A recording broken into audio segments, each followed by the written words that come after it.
Good day mga ka-sports natin dyan. Pagkatapos matalo ang Cheritigo sa set 1, pagdating naman dito sa second set ay talagang bumanat naman itong si Batista, kung saan pagkatapos ng first technical timeout, sila naman ang nakalamang ng 3 puntos. Pagdating nga sa Petrogas Angels ay naghahabol naman nga ang Petrogas. Pero pagkatapos nga ng unsuccessful challenge ni Coach Norman Miguel, dito na mukhang inalat na naman muli ang nasabi nating Cheritigo, kung saan ang kanilang kalamangan kanina na 3 puntos ay inunti-unti nga itong habulin nila Lindsay Van der Weide at ni MJ Phillips. Maganda talaga ang opensa at depensa na pinapakita ngayon ng Petrogas.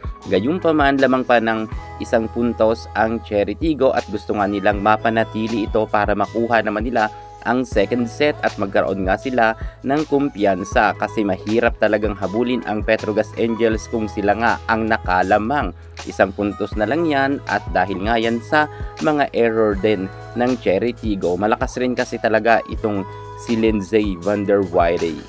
1 puntos na kalamangan ay hindi nga umubra ang nasabi nating Petrogas Angels na makahabol pa, dahil ito ngang si Ara Galang ay sobrang init na pagdating sa duluhan na laban. Sunod-sunod nga ang kanyang pinupuntos, kung kaya nagkaroon nga sila ng kalamangan ng 5 puntos, 6 na puntos. At ito naman ngayon ang hinahabol ng Petrogas Angels. At least lumalaban ngayon si Ara Galang, hindi kagaya sa set 1 kanina, sila ang natambakan. Pero pagdating sa set 2, ang Petrogas naman ang gustong humabol sa Cheritigo. Pero mukhang ayaw na silang pagbigyan ni Ara Galang, dahil napakaganda talaga ng nilalaro ngayon ni Ara Galang. Mukhang siya pa nga ang import sa second set. At eto na nga mga ka-sports natin dyan, pagdating nga sa duluhan na laban, ang nasabi nating Cheritigo ang tumambak naman ng scores. Pagdating sa Petrogas Angels, nagkabaliktaran na talaga.